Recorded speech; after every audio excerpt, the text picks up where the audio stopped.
Hello दोस्तों, स्वागत है आपका आज के इस वीडियो में। आज हम बात करेंगे सीटेट 2024 दिसंबर वाले फॉर्म के बारे में।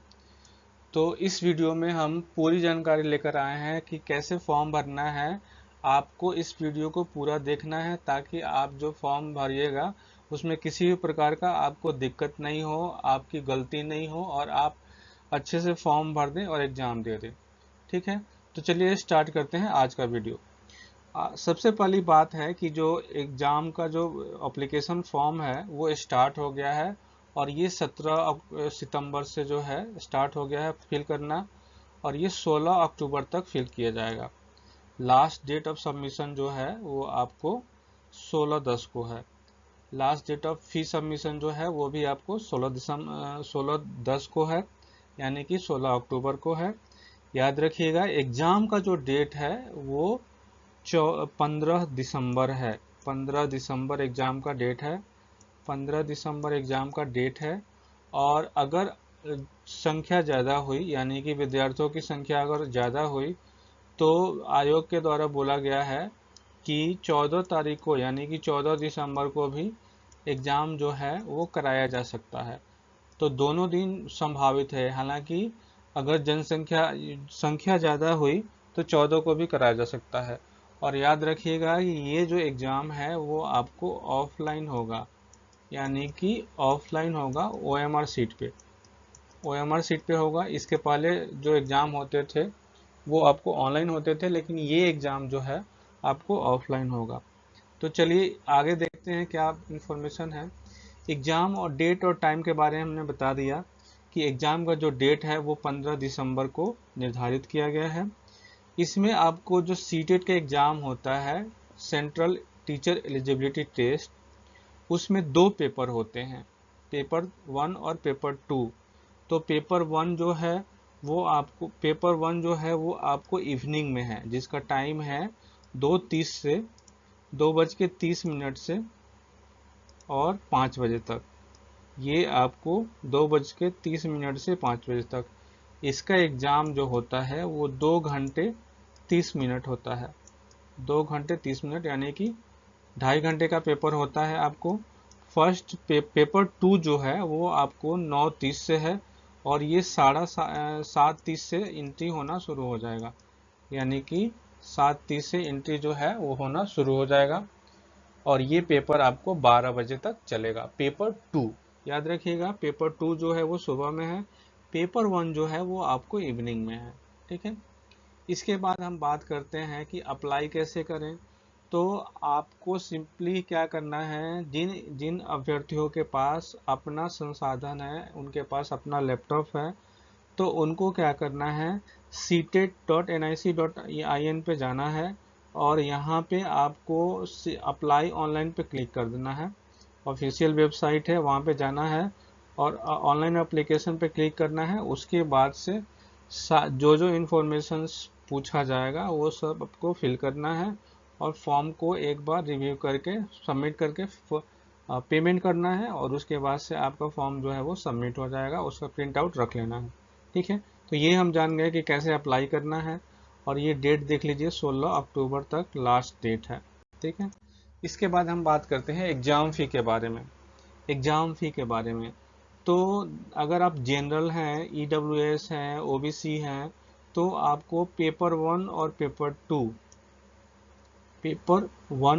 और ओनली पेपर 1 या 2, मतलब केवल एक पेपर अगर आप देना चाहते हैं तो आपको 1,000 रुपये देना पड़ेगा। अगर आप दोनों पेपर देना चाहते हैं तो 1,200 रुपये देने पड़ेंगे। अगर आप SC ST हैं या दिव्यांग हैं तो फिर आपको 500 रुपया एक पेपर का देना पड़ेगा, और दो पेपर अगर देना चाहते हैं तो 600 रुपये देने पड़ेंगे। इसके बाद अगर कोई एक्स्ट्रा चार्ज अगर बैंक लेता है तो वो आपको खुद से पे करना पड़ेगा। तो सिंपली है, यहाँ यहाँ ध्यान देने योग्य बात है कि पेपर वन जो होता है वो आपको 1 to 5 के लिए होता है, 1 to 5 के लिए होता है। और पेपर टू जो होता है वो 6 to 8 के लिए होता है, 6 to 8 के लिए होता है। तो अब आपको इसमें ध्यान ये देना है कि मान लीजिए अगर आप एक ही पेपर देते हैं, तो ये आपको 1200 रुपये लगेंगे, सॉरी 1000 रुपये लगेंगे। अगर आप दोनों पेपर देते हैं तो आपको 1200 रुपये लगेंगे, ठीक है। तो इसमें क्या है कि बहुत सारे, चूँकि अभी हाल ही में सुप्रीम कोर्ट के द्वारा जो है 1 to 5 से बीएड की जो मान्यता है उसको हटा दिया गया है। यानी कि जो बीएड वाले, इसमें टीचर बनने के लिए 2 डिग्री होती है, एक डीएलएड और एक बीएड। डीएलएड जो होते हैं उनको कहा गया है कि 1 से 5 तक वो अप्लीकेबल हैं और उसके बाद वो अप्लीकेबल नहीं होते हैं। लेकिन बीएड वाले पहले जो थे वो आपको सारे टीचर्स प्राइमरी से लेके और हायर सेकेंडरी तक एलिजिबल थे। सुप्रीम कोर्ट का एक फैसला आया और उसमें सुप्रीम कोर्ट ने कहा कि नहीं, जो डीएलएड है उसको ही सिर्फ प्राइमरी में लिया जाएगा। तो अगर आप सिर्फ एक ही पेपर देना चाहते हैं तो आप भर सकते हैं। अगर आप मुझसे पूछिएगा कि आपको दोनों पेपर देना चाहिए या नहीं देना चाहिए, भले ही वो वैलिड है वो या नहीं हो, तो मेरे हिसाब से तो आपको देना चाहिए। क्यों देना चाहिए? क्योंकि जैसे सुप्रीम कोर्ट ने जो डीएलएड को जो है, बीएड को जो है 1 to 5 से हटा दिया है, उसी तरह किसी और फैसला में या हो सकता है सरकार के द्वारा नियम जो है वो चेंज कर दिया जाए और कंपल्सरी जो प्रावधान है उसमें या कानून में संशोधन करके कहा जाए कि नहीं, बीएड वाले को भी मान्यता दिया जाएगा। किसमें? तो वो आपको 1 to 5 में। तो इस संदर्भ में अगर आपने अगर दोनों पेपर पास कर लिया तो आप दोनों में एलिजिबल हो जाओगे। अगर नहीं पास किया तो फिर से आपको पेपर देना पड़ेगा। तो आपकी मर्जी है, आप जिसमें देना चाहते हैं। 200 रुपये में अगर आप दोनों पेपर दे देते हैं, 200 रुपये एक्स्ट्रा दे के, तो आप दे सकते हैं। चूँकि सरकार हो सकता है कि नियम जो है आगे चेंज कर दे और आपको जो है उसका फ़ायदा हो जाए। तो इस संदर्भ में आप जो है इसको सोच सकते हैं कि आप दोनों पेपर डालें या एक ही पेपर डालें। वैसे अगर आपने बीएड किया हुआ है तो आपको 6 to 8 के लिए ही 6 to 8 के लिए एलिजिबल हैं और वो आपको पेपर 2 होता है। पेपर 2 में आज जिसके बारे में हम आगे बात करेंगे। तो अब पेपर 1 जो है वो आपको डीएलएड वालों के लिए होता है, ठीक है। लेकिन अगर आप दोनों देना चाहते हैं तो ऐसा रोक नहीं है। सुप्रीम कोर्ट का भले ही डिसीजन आ गया है, लेकिन सरकार यानी कि जो एग्ज़ाम लेती है एनसीईटी, उन्होंने ये नहीं बोला है कि जो बीएड वाले हैं वो 1 to 5 नहीं दे सकते हैं, आप दे सकते हैं, ठीक है। इसमें आपको एग्ज़ाम जो है वो दे सकते हैं। तो आप 1 to 5 अगर आपको फॉर्म फिल करने के लिए अगर आपको मिल रहा है तो आप भर सकते हैं, ठीक है। इसके बाद हम बात करते हैं एग्ज़ाम का पैटर्न के बारे में। तो एग्ज़ाम का जो पैटर्न है वो आपको एमसीक्यू क्वेश्चंस होगा। 150 क्वेश्चन पूछे जाते हैं। 150 क्वेश्चन पेपर 1 और पेपर 2 दोनों में पूछे जाते हैं। आगे हम इसके सिलेबस के बारे में भी बात करेंगे। जो 4 ऑप्शन होते हैं उसमें से आपको एमसीक्यू क्वेश्चन में आपको उसका आंसर देना होता है। और ये जो है आपका एग्ज़ाम 2 पेपर का होता है। पेपर 1 जो कि क्लास 1 से 5 तक होता है और पेपर 2 जो होता है वो क्लास 6 से 8 तक होता है, ठीक है। बोथ लेवल्स में अगर आप देना चाहते हैं तो आपको दोनों पेपर का एग्ज़ाम देना पड़ेगा, यानी कि दोनों पेपर आपको कंपल्सरी रूप से पास करना पड़ेगा, ठीक है। तो ये आपका हो गया एग्ज़ाम पैटर्न के बारे में। आगे हम देखते हैं कि एग्ज़ाम सिलेबस के बारे में। तो पेपर 1 जो है, जिसको हम प्राइमरी लेवल का एग्ज़ाम कहते हैं, पेपर 1 जो है जो कि प्राइमरी लेवल का होता है, यानी कि 1 to 5 का होता है। इसमें जो 5 सेक्शन होते हैं, 150 क्वेश्चंस होते हैं जो कि 150 नंबर्स के होते हैं। और ये आपको 5 सेक्शन होते हैं, जिसमें पहला सेक्शन होता है चाइल्ड डेवलपमेंट एंड पेडागोजी, जो कि 30 नंबर का होता है। 30 क्वेश्चन आते हैं। उसके बाद आपको मैथ होता है 30 नंबर का, 30 क्वेश्चन आते हैं। इसके बाद ईवीएस जिसको बोलते हैं 30 नंबर आते हैं। उसके बाद आपको 2 लैंग्वेज पेपर होता है, 2 कंपल्सरी लैंग्वेज पेपर जो कि 60 नंबर का होता है। तो वो आप लैंग्वेज पेपर हिंदी या इंग्लिश ले सकते हैं, या आपको उर्दू लेना है तो उर्दू ले सकते हैं। जो आपको लेना है ले सकते हैं। और ये आपको टोटल 150 मार्क्स के पेपर होते हैं और 150 क्वेश्चन होते हैं। ठीक है। अगली अगला जो है, इसमें दो लैंग्वेज पेपर जो है वो आपको सेलेक्ट करना पड़ेगा जब फॉर्म फिल कीजिएगा। तो उसमें अगर आप हिंदी कंफर्टेबल है तो हिंदी कर लीजिए, इंग्लिश कंफर्टेबल है तो इंग्लिश, यानी कि कम से कम 2 पेपर आपको सेलेक्ट करने पड़ेंगे। ठीक है। तो हिंदी इंग्लिश आमतौर पर सभी लोग करते हैं, तो आप कर सकते हैं। इसके बाद हम बात करते हैं पेपर 2 के बारे में, जो कि 6 to 8 तक के लिए वैलिड है। तो पेपर 2 जो है उसमें 2 पार्ट होते हैं।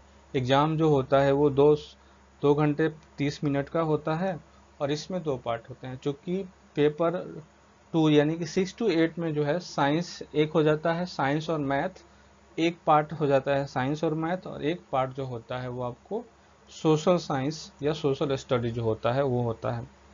तो ये आपको इसमें भी 5 सेक्शन होते हैं। 5 सेक्शन क्या क्या होते हैं? पहला आपको चाइल्ड पेडागोजी, जो कि सबको पढ़ना है, 30 नंबर का। चाइल्ड पेडागोजी 30 नंबर का।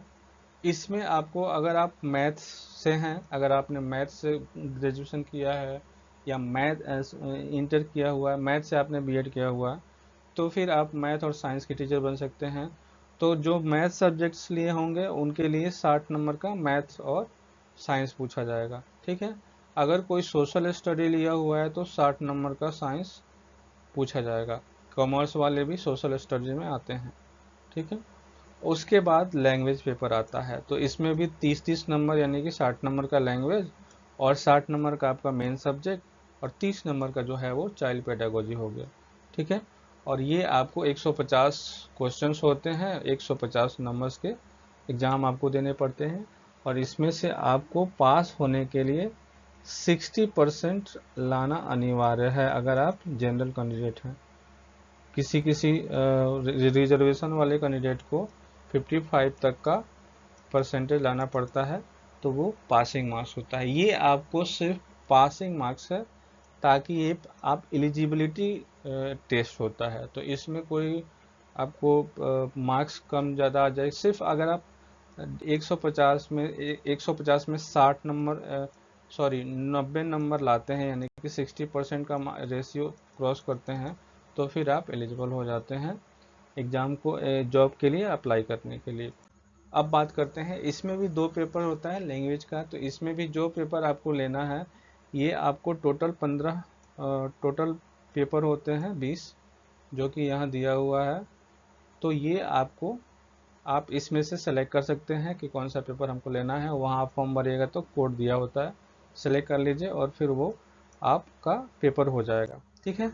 अब बात करते हैं कट ऑफ मार्क्स की। जैसा कि मैं बताया कि 60% मार्क्स जो है वो आपको मिनिमम होता है। इससे कम अगर आप लाते हैं तो आप नॉन एलिजिबल होंगे, यानी कि आपको फिर से एग्ज़ाम देना पड़ेगा। 60% का हो गया 90 नंबर, यानी कि 150 में आपको 90 नंबर लाना अनिवार्य है अगर आप जनरल कैंडिडेट हैं। अगर आप रिजर्वेशन में हैं तो 5% तक मैक्सिमम छूट मिलती है, जो कि SC ST के लिए आपको दिया जाता है। ठीक है, कंसेशन दिया जाता है। और उसके हिसाब से जो कट ऑफ होता है 82 या 82 के आसपास, तो फिर वो आपको उसमें और भी कम है अगर SC ST का, तो उसके अकॉर्डिंग आपको छूट मिलेगा। जनरल है तो आपको 60% लाना कंपलसरी है, उसके बिना आप पास नहीं कर सकते हैं। अब बात करते हैं इसकी वैलिडिटी की। तो एक सीटेट का पेपर अगर आप देते हैं, सीटेट का अगर पेपर आप देते हैं और अगर आप पास कर जाते हैं, तो उसके बाद से आपको किसी भी एलिजिबिलिटी टेस्ट के लिए एग्ज़ाम देने की ज़रूरत नहीं है। ये आप जो है लाइफ टाइम के लिए वैलिड हो जाएगा, लाइफ टाइम के लिए वैलिड होगा। दूसरी बात ये है कि सीटेट का एग्ज़ाम देने के लिए अटैम्प्ट लिमिट नहीं है। ठीक है, अटैम्प्ट लिमिट नहीं है। इसका मतलब ये हुआ कि ऐसा नहीं है कि एक बार में अगर बाई चांस अगर आप पास नहीं होते हैं तो आप 2 बार या 3 बार नहीं दे सकते हैं, आप जितना मर्जी दे सकते हैं। इसके लिए कोई उम्र सीमा जो है वो आपको अटेम्प्ट्स का लिमिट जो है वो नहीं लगाया गया है। इसके बाद हम बात करते हैं तो ये थी जो इसके बाद अगर हम बात करें तो एग्ज़ाम का जो तैयारी है वो आपको करना पड़ेगा, और 15 दिसंबर तो को जो है वो पेपर है, और पेपर के लिए आपको फॉर्म भरना पड़ेगा। तो फॉर्म का जो डेट है वो 16 अक्टूबर है, 16 अक्टूबर को लास्ट डेट है। तो आप फॉर्म भर लीजिएगा। हमने आपको डिटेल बता दिया है कि क्या क्या करना है, कैसे कैसे करना है, कितना फ़ी है, क्या करना है। उसके अलावा अगर कोई आपको दिक्कत है तो वीडियो के डिस्क्रिप्शन में आपको हमारा टेलीग्राम लिंक है, उसको ज्वाइन कर लीजिए। टेलीग्राम लिंक है, उसको ज्वाइन कर लीजिए। और फिर कोई भी किसी भी प्रकार का अगर आपको पास क्वेश्चन है तो आप हमसे वहाँ पूछ सकते हैं, और उसका हम सलूशन प्रदान करेंगे। ठीक है, तो मिलते हैं अगले वीडियो में। तब तक के लिए धन्यवाद।